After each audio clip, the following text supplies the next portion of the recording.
Hello everyone. இப்போ நம்ம ஒரு டாஸ்க்கை கம்ப்ளீட் பண்ணுறதுக்கு எனர்ஜெட்டிக்கில் நம்ம பிளான் பண்ணியிருப்போம். ஆனால் அந்த டாஸ்க்கை நம்ம கம்ப்ளீட் பண்ணியிருக்க மாட்டோம். இதுக்கான ரீசன் எதுவாக வேணாலும் இருக்கலாம்.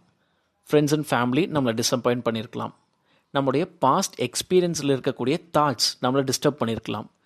இது மாதிரி ஏதோ ஒரு டிஸ்ட்ராக்ஷன், அந்த டிஸ்ட்ராக்ஷன்னால் நாம் அந்த டாஸ்க்கை கம்ப்ளீட் பண்ணாமல் இருந்திருப்போம்.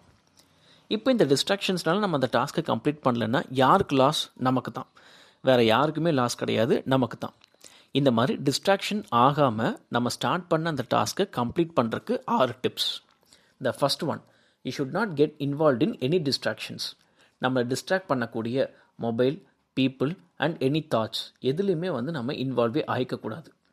Second, you have to fix your mind for the task. இப்போது ஒரு டாஸ்க்கை கம்ப்ளீட் பண்ணுறதுக்கு ஒரு particular time, for example 20 minutes ஆகும் அப்படின்னா நெக்ஸ்ட் 20 மினிட்ஸ் நான் இந்த ஒர்க்கில் மட்டும்தான் ஃபோக்கஸ் பண்ண போகிறேன் அப்படின்னு உங்கள் மைண்டை ஃபிக்ஸ் பண்ணிக்கணும். Third, you have to visualise your success. இப்போ இந்த டாஸ்க்கை கம்ப்ளீட் பண்ணால் எப்படி இருக்கும் அப்படின்றத நீங்கள் விஷுவலைஸ்டாக பண்ணி பார்க்கணும். ஸோ அந்த விஷுவலைஸ்டாக பண்ணி பார்க்குறப்போ நமக்கு அந்த சக்ஸஸ் நமக்கு தெரிகிறப்போ எந்த ஒரு டிஸ்ட்ராக்ஷன்ஸும் இல்லாமல் அப்படியே டிஸ்ட்ராக்ஷன்ஸ் வந்தாலும் அதை ஓவர் கம் பண்ணி அந்த டாஸ்க்கை நம்ம பண்ணுவோம். Fourth one, you have to give a self appreciation. Self appreciation, அந்த டாஸ்க்கை கம்ப்ளீட் பண்ண உடனே உங்களுக்கு நீங்களே சின்னதாக ஒரு அப்ரிசியேஷன் கொடுத்துக்காங்க. இந்த அப்ரிசியேஷன் நெக்ஸ்ட்டு ஃபர்தராக ப்ரொசீட் பண்ணுறதுக்கு உங்களை மோட்டிவேட் பண்ணும். ஃபிஃப்த் ஒன், ஏதாவது ஒரு தாட்ஸ் உங்களை ரொம்ப டிஸ்டர்ப் பண்ணுது அப்படின்னா ஒரு 2 நிமிஷம் நீங்கள் உங்களை சில் பண்ணிக்கோங்க. அதாவது டிஸ்ட்ராக்ட் ஆகி அந்த டாஸ்க்கை கம்ப்ளீட்டாக அப்படியே விட்டுட்டு போகாமல் உங்களை நீங்கள் சில் பண்ணிவிட்டு அதுக்கப்புறமா அந்த டாஸ்க்கை கம்ப்ளீட் பண்ணுங்கள்.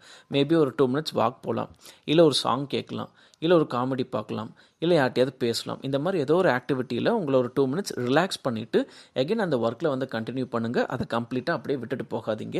த last and final tip is you have to sit back and you have to continue your work. என்ன தான் நம்மளை நிறைய தாட்ஸ், நிறைய விஷயங்கள் நம்மளை டிஸ்ட்ராக்ட் பண்ணாலும் அதுலேருந்து டிஸ்டர்ப் ஆகி வெளியே வராமல் அந்த ஒர்க்கை நம்ம உட்காந்து முடிக்கணும். Okay, so these are the 6 tips to get your productivity. Thank you.